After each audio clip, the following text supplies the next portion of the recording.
Recording started. Hey, everybody. Hey, single moms. Hashtag single moms level up. So I posted a clip on Instagram as well as a short on the YouTube channel.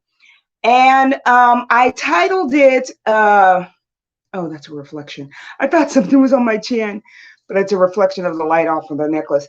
But I titled it, what do you do when things don't go as planned? That was the title of it. What do you do when things don't go as planned? So, of course, I was referring to what happened yesterday, the technical difficulty that I was having. And it was difficulty because I was having a difficulty with the fact that it wasn't going as I planned. But in the midst of that, what I did was had this internal prayer thing going on with myself. Let me introduce myself and who I am. My name is Bess Parks. I am the founder and the CEO of Single Moms Level Up, as well as the founder of the Single Moms Club private Facebook group. So this is one of our monthly challenges. We do this once a month and address some of the things that are hardest for single moms. So when you request to join the Single Moms private Facebook page, there's 3 questions there. Those 3 questions are there to help us to come up with, in coming up with the titles and the challenges that we present once a month. So that's where we get a lot of these subjects, or just, in some of the relationships that I have, things that have popped up in my head or that pop up as a challenge for me myself too. So they come from all different places. But most of them are coming from the questions that you answer when entering the Single Moms Club. So what I ask you to do is, if you want to join the Single Moms Club private Facebook page, just answer those questions honestly. You know what I'm saying? The rules, sometimes people don't answer that question, and it'll still let you through, and a lot of times I still let you through too. But know this, that if you're requesting to be a part of the group, whether you say yes or no to the rules, you're agreeing to the rules. So basically the rules are this: no shaming, no bullying, no sending everybody in the group, your information because you got something for sale. None of that stuff is in the group. The whole point of this group is supporting each other and sharing, information as such as that will help somebody else, not necessarily just helping you. So no self-promotion is allowed in the group as well. You'll get some warnings, no promotion of your group in my group, in this group. You know what I'm saying? I'm not going to say my group, but no promotion of your group in this group. Get your own, I'm saying, just get your own. I'm going to leave it right there. But yeah, so that this group is all about supporting each other. It's about, us going from just surviving to CEO in every area of our lives. And I believe that there's 5 main areas that we need to address and focus on that will help us to live our lives in a more whole and abundant way. And the reason I'm saying that is because I have adopted, because I did not invent this way of journaling, but I have adopted some focused journaling.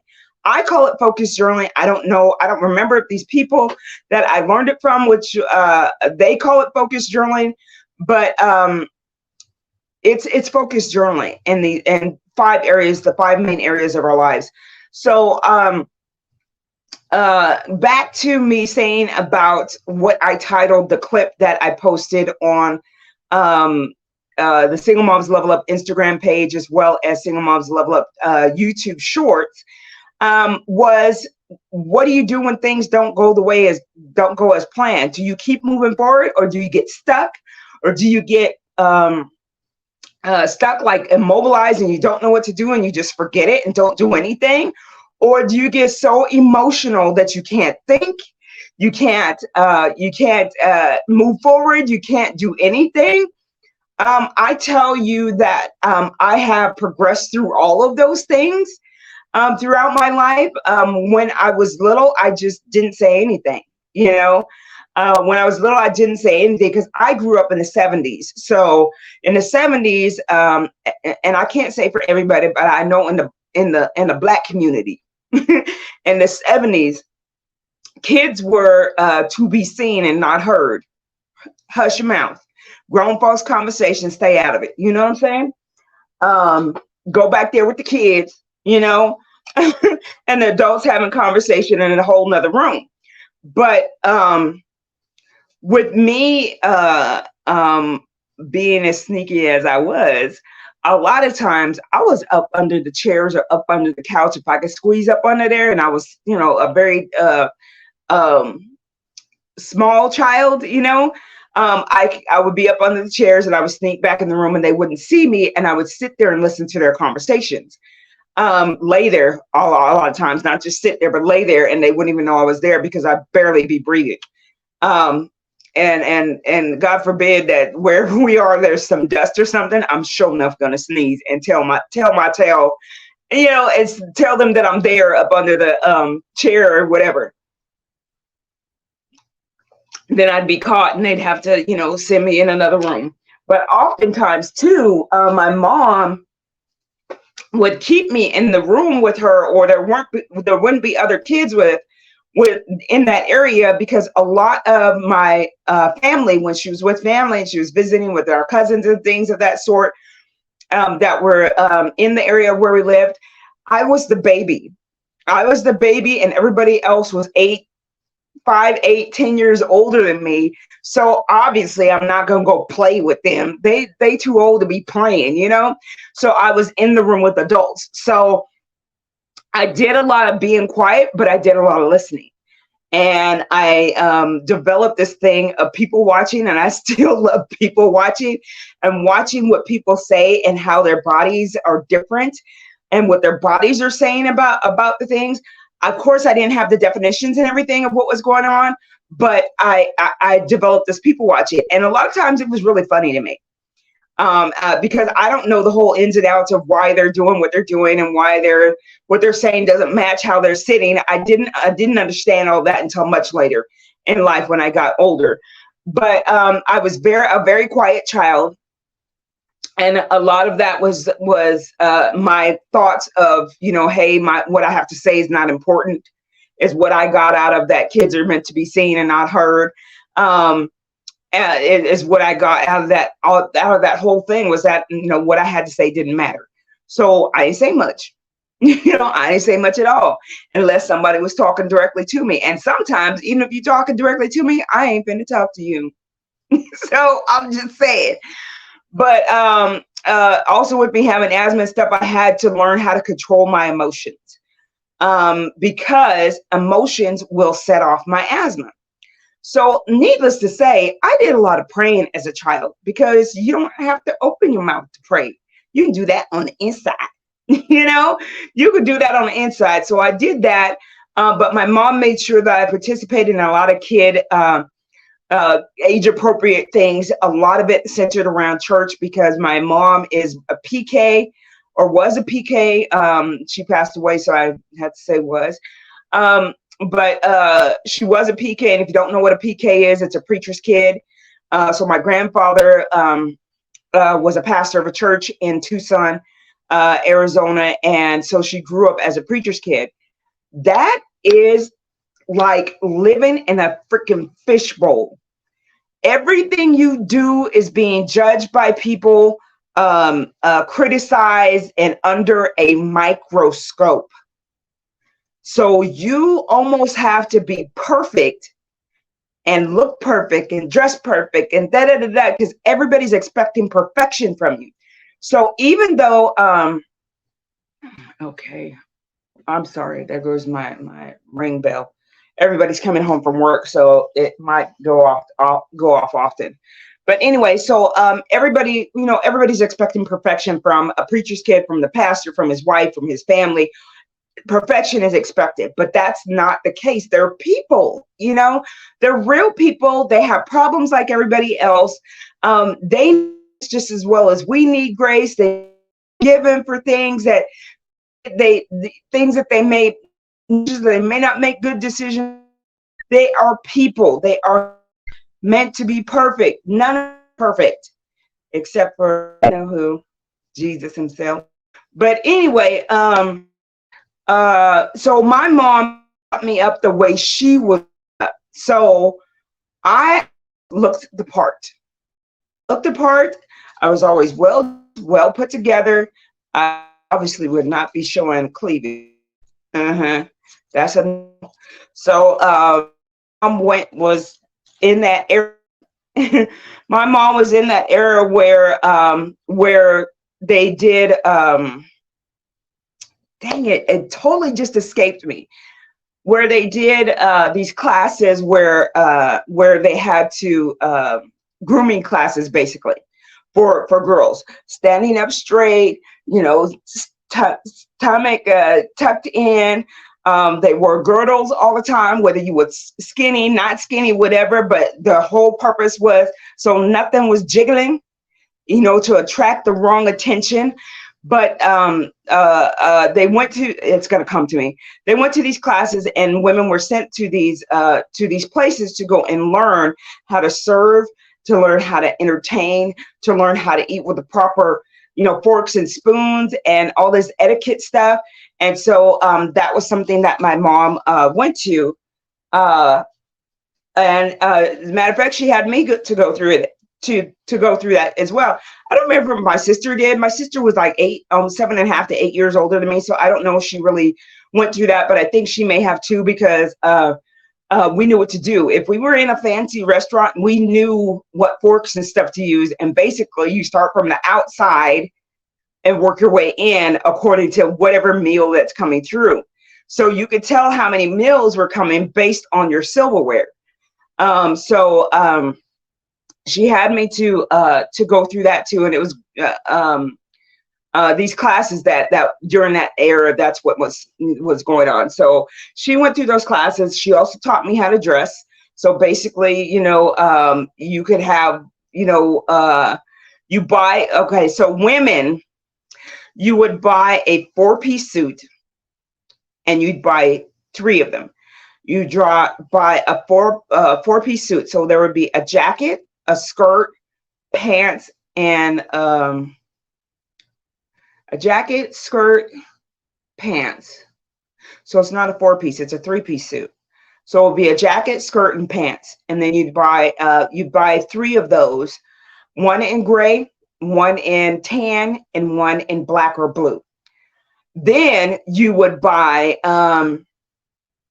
some like decorative vest or whatever, to accent those in some kind of way that had some type of pattern or whatever on it. And you'd buy 1 or 2 of those. Then you would have a white shirt, a tan shirt, a blue shirt, and a gray shirt. And then you would have those color shoes that match, your suit. You'd have a black pair of shoes, a white pair of shoes, tan pair of shoes, and a blue pair of shoes. So you'd have all of that. And so through all that whole wardrobe, you would have so many different outfits, because you would interchange the suits, you would interchange the shoes, the shirts, you would do all of these things with these items. So my mom had, was used to shopping in some very high expensive stores. So for the longest time when I was little, Mom would shop at Broadway. I don't even know if they have Broadway everywhere, but on the West Coast, there's a place called Broadway. She would shop at Nordstrom's, which Nordstrom's I think is still around. I don't know. Which I know here in Houston, Nordstrom's is called Dillard's out here, and that's part of the Nordstrom's chain of department stores. She would also shop at Macy's. She would shop at all these places that are department stores. I'm more of a boutique person. because I want a little bit more flavor with my clothes, you know. Even though I like color and everything, but I wanted a little bit more, you know, with my clothes. So anyway, mom brought me up that way. My mom was a single mom, of two children, and I always wanted to be like her, but I had no idea what she was going through because she did not show it to us, and she did not. She always presented herself in the best light, in the best way. I'm not going to say light, but in the best way. But of course, we lived with her, so we saw some things that she may not have wanted us to see. We saw some of the ways that she reacted. We saw how she was diagnosed with type 1 diabetes, and how things in the house changed. There was not conversation about the changes that happened in the house. They just happened. But change for people, and most people, is very hard and very uncomfortable. So I grew up as, back in the day, was called a latchkey kid. So because I had a single mother, I came home from school and I had a key to the house, and I would let myself in. And this started about fifth or sixth grade. I was not comfortable being home by myself, but I would come in the house, let myself in, lock the door, and not answer the door, and don't answer the phone. Okay? Those were the rules. But I was very uncomfortable. Being home by myself was a little scary to me. So needless to say, where was I but in my mama's room? Because that's where I felt protected. In my mama's room, kept the blinds and stuff closed so nobody knew I was home by myself, unless, you know, they were watching for some dumb reason. But whoever was watching was also being watched, because all the neighbors were watching out for me as well. The next door neighbor, the mom, used to work at home, out of the home, but now she was home. So she would watch out for me. The neighbors across the street were watching out for me. Everybody was watching out for me. They would watch to see me, and see me come down the street and turn the corner and go home. Then the people that were across the street were watching me to make sure I got in the house. I didn't know this, and it would have been nice if she would have told me that these people were watching me, because I would have felt safer. But these people were watching to make sure I made it home okay. Because mom, you know, but this is back in the day when you knew your neighbors and stuff, and the neighbors knew that she was a single mom, and they were watching to make sure I made it home safely. I don't know why I'm sharing this, because this is not what I was planning to talk about today, but here it is. So, so anyway, those were some things. And just for me, I just was doing what I was told. I was doing what I was told to do. I was a rule follower. I still am pretty much a rule follower. Unless now I understand that rules are just guidelines. They're not the end all be all. They are guidelines for how to do things overall, but that sometimes you may have to bend those rules, or amend the rule, or whatever else, in order to help and serve somebody else. Of course, with, you know, approval. When you're working for a job and you're working for a boss, you go to them and go to them with, I've learned to go to them with solutions, not with problems. Here's the challenge. Here's what I propose, how we take care of and address this challenge. That's how I learned how to go to my boss with things that were going on. And most of the jobs that I worked at, when they see how I handle things, they will basically back off and be like, she gonna be good. She'll come to me if she needs help, but she'll generally handle it on her own. So I think I got that problem solving from my mother. So my mom had my sister and I to do a lot of things, because she was a teacher for 35 years. And so a lot of the toys and the puzzles and the ways that we learned, even when we were struggling, she knew and had the psychology of it, because she had a master's degree. She had a master's degree in teaching, and she had a minor in fine arts. So she was in the choir in college. I'm sure she was in the choir at church. But there's a lot of things that my mother taught me, and I'm so glad she taught me about these things. I'm saying all of this because mom taught me how to handle situations that come up that don't go the way that I want them to go. I was able to go to her and talk about these things eventually when I realized that my voice does count and that I could talk to her about things.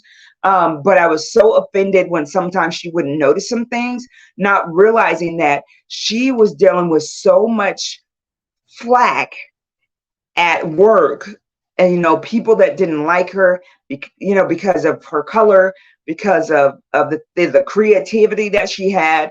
She was a very creative person. She did a lot of things at home, and that was her thing, was she was creative. But it wasn't possible for women, and then let alone women of color. It wasn't possible for her to go into the field of those things, as far as she was aware of. She was the oldest out of her siblings. And so,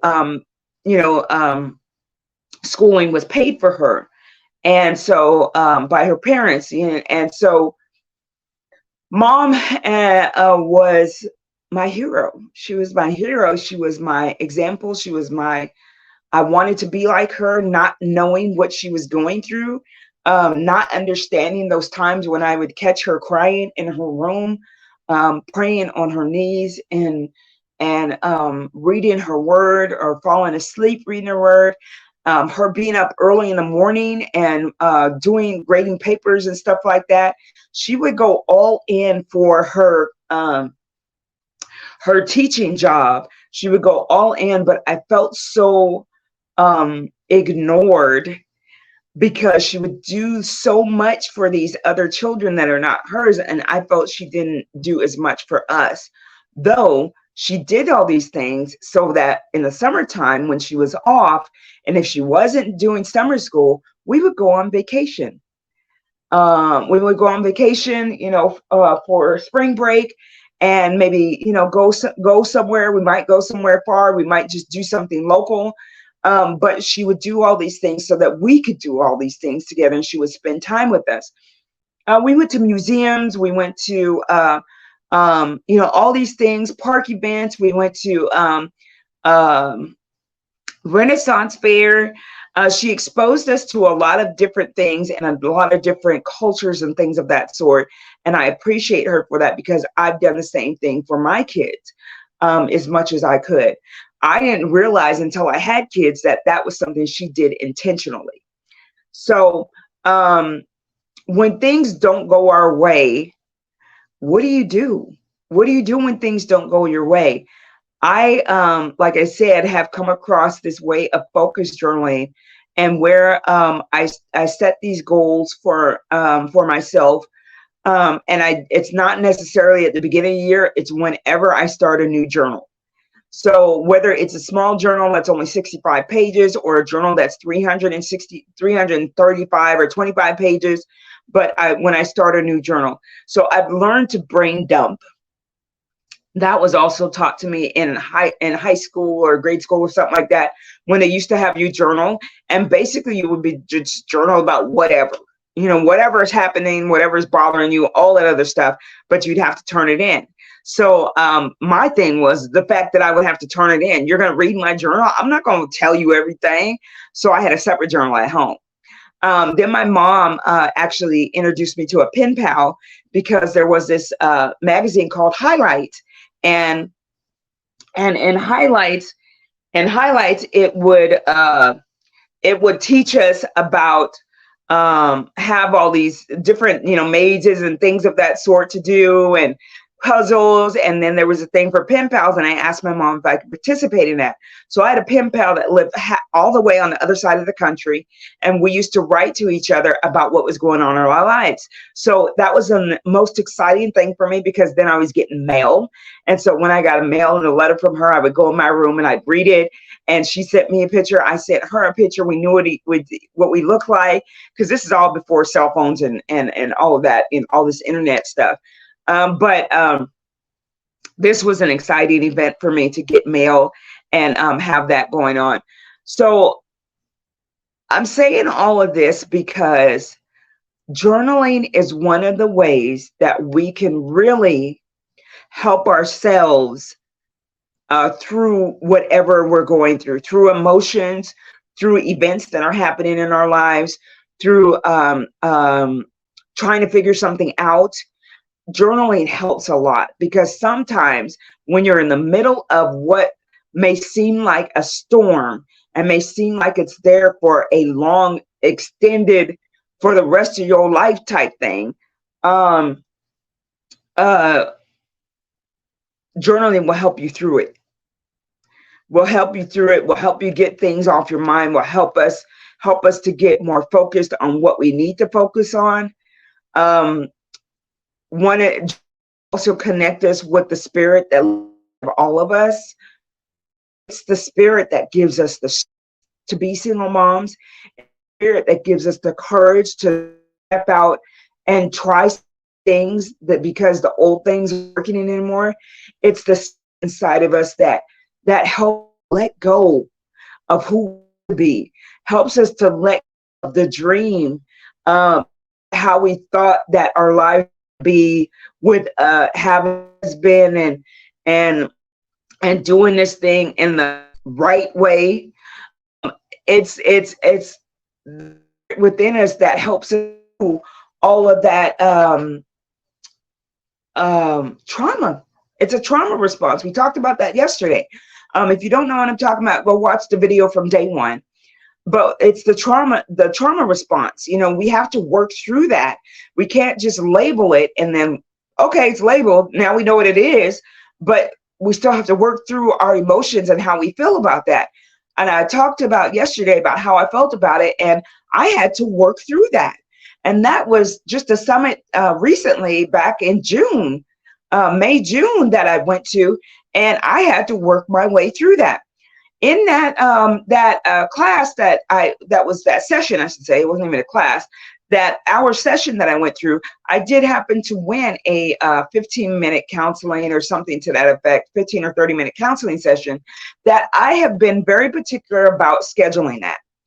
I wanted to make it really worth the time that I was spending with this person, that was a counselor that gave me words to why I was reacting, why I had the response that I had to my single motherhood, and why I had the response to her saying that it was a single motherhood was a trauma response. It's a trauma response because of the dream that we thought how things were going to go. And we have to let go of that dream and be present for ourselves and our children, and so that we can move forward and be nurturing and healing ourselves as we go along, and healing and push, presenting our healed selves to our children so that they can be healed and move out into the world. But a lot of times we present our broken selves to our children, so our kids are broken too. This is no shame. This is no blame. This is just what the psychologists and everybody have found through research, that this is what happens. How people's feelings get hurt. People don't address people don't address their emotions, and especially when you don't have somebody to talk to bounce ideas off, to say, hey, what do you think about this, or what do you think about that? If you don't have that as a single mom, and you can't say, have a conversation with somebody that's in your house with you, a husband, a partner, whatever, that help you to make these kids, and they're not part of the picture or whatever, and that relationship is not there, that's hurtful. That's hurtful. And we have to work through that emotion.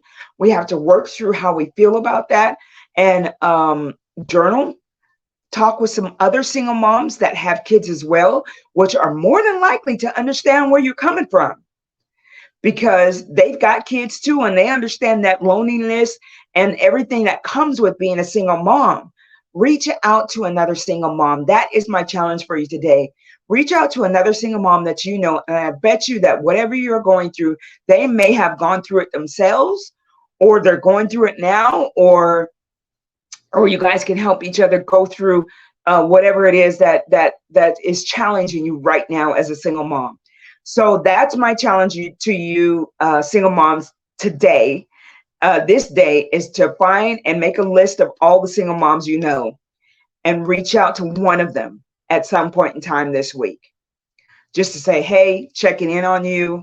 I know you're a single mom and so am I. So I'm just calling, just checking in to see how you're doing.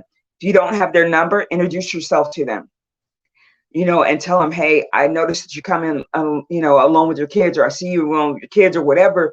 Do something, because that single mom may be feeling lonely and isolated. And for you to come up and to say something to them and show yourself friendly and be friendly, that may be all they need. Is just a friend, somebody that understands where they're coming from as a single mom. I know I appreciate it. Do you appreciate it? Has someone done that for you? And if nobody's done that for you, try doing it for someone else. And I bet you people will start coming to you about being a single mom, and you'll have people to share and to have that sounding board and somebody that you could talk to at the same time. Okay, apparently my phone is telling me that it's getting warm.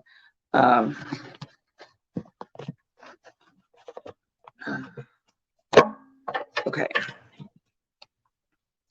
I had to take it off the charger because I was charging it, but it said the phone was getting warm. So anyway, so that's it for tonight, y'all. The challenge is for you to make a list of how many single moms you know.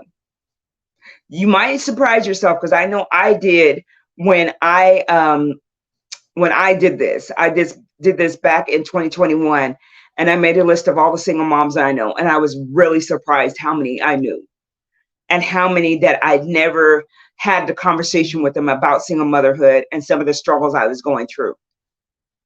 Things would have been different if I had reached out, because I felt so lonely and isolated. So in my situation, and some of us have had the same situations or have been through those situations, or would have at least been a listening ear.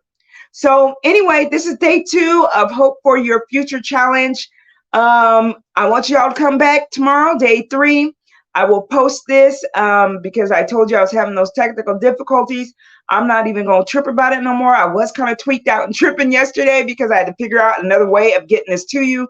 But it is what it is, and we're going to keep moving forward. We're going to do what single moms do, and that's make it happen.